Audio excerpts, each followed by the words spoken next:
Standing over here on the right.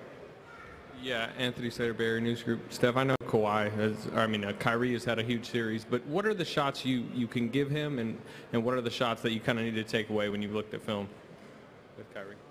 The ones where he's in space and has time to, knife through the defense, get in the paint. Those are the ones you want to try to take away. He's made a lot of contested shots. He's, gotten to the basket a little too much to our liking, and I think, for the most part, you have to live with some of the shots because he has the ball in his hands a lot, and he's such a clever creator of space and is a tough shot maker in certain situations.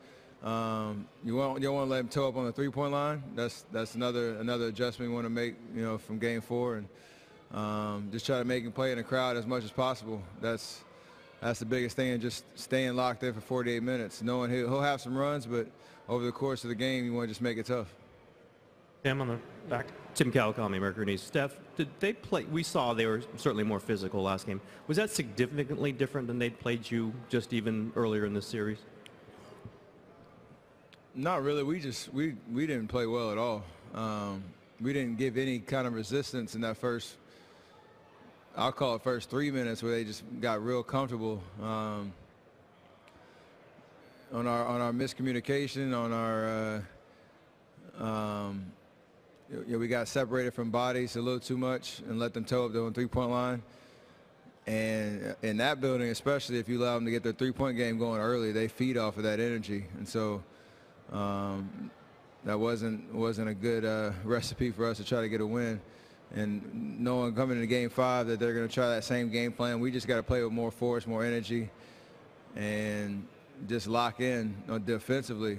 We scored enough points to win. We just didn't get any stops. And just for you specifically offensively, you were off the ball almost from the start. Is it harder for you to deal with that when you're off the ball, or is it easier when you're on the ball? Off the ball is more opportunity for them to try to jam stuff up. I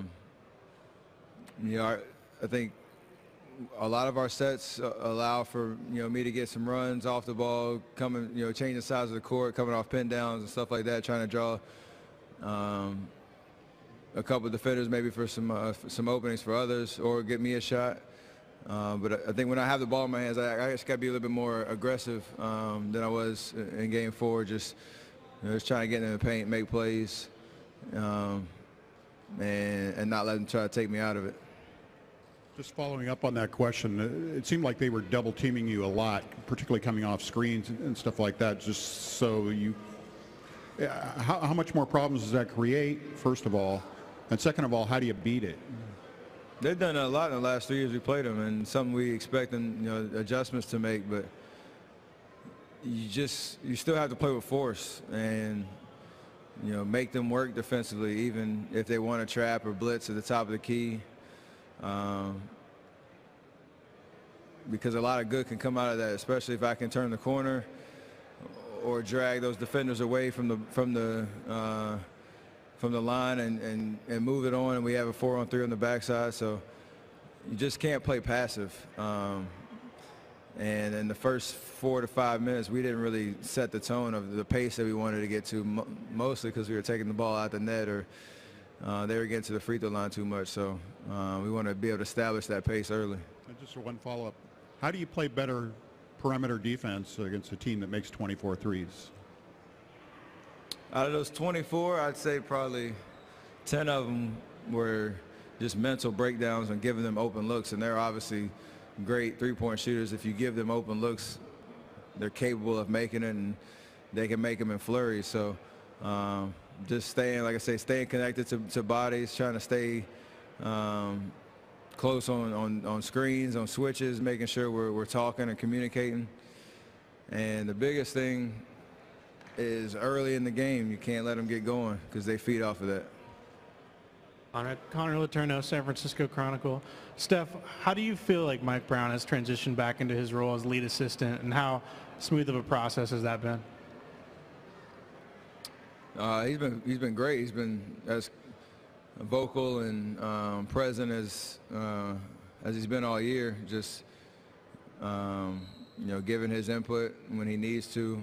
Obviously, he's not talking as much in timeouts and huddles and stuff like that. But from game to game and in practices, he's given us that Mike Brown presence that he brings to the coaching staff and he's brought all year. So it's obviously nice to have Coach Kerr back and the normal flow, but doesn't mean anybody else just falls to the back, to the shadows. They all have huge impacts on our game plan and our adjustments, from game to game. Tanya, standing in the back. Tanya Ganguly, Los Angeles Times. What are some of the things that you've learned about KD since you became his teammate that you didn't know before you guys were on the same team? I mean, as a basketball player, I knew pretty much everything he brought to the table. Playing against him for all 8 years of my career and having played with him on Team USA and stuff like that. So I knew exactly what kind of, addition he'd be to the style of play that we have here and just bringing his level of efficiency, his versatility on both ends of the floor. He's obviously upped his rim protection and defensive presence in that sense. All those blocks he got all year, so that was a little change. But for the most part, he's been the KD that we expected him to be, and even greater. So it's been great. Go on the left side. Joe Varden, Cleveland.com. Steph, there's been talk over the last few days just about the Warriors core, and you've just gotten together and you're going to be together likely for a while and probably be in this situation for years to come. As a competitor, is there any part of you that hopes the Cavs core stays together and that you see that maybe there are multiple matchups? I mean, I know we've had 3 in a row, but that this goes on for a long time against LeBron, Kyrie, Kevin, those guys? I think it's great for the league what's going on right now, for sure. I mean, there's great storylines, I guess, you can follow all year, and for us to be back in this situation, like you said, this is the 3rd time, and it's the level of competition and intensity in the finals is unbelievable, especially when you have that history with the opposing team. So. Yeah, I mean, we love to be in the finals every year. I'm sure they would love to be in the finals every year, and the back and forth. A lot of things happen in the league that you can't really predict, but that would be good for everybody involved, for sure. Michael, right here. Steph, Michael Grange from Sportsnet in Toronto. Last year, your numbers, at least over here, your numbers at least fell off games 5 through 7. How much did that stick with you over the summer, and have you let it go at this point, or are you kind of still thinking about trying to finish this series very strong?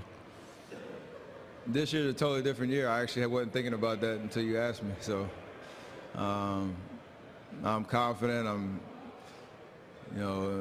energetic and positive about the opportunity we have in front of us tomorrow.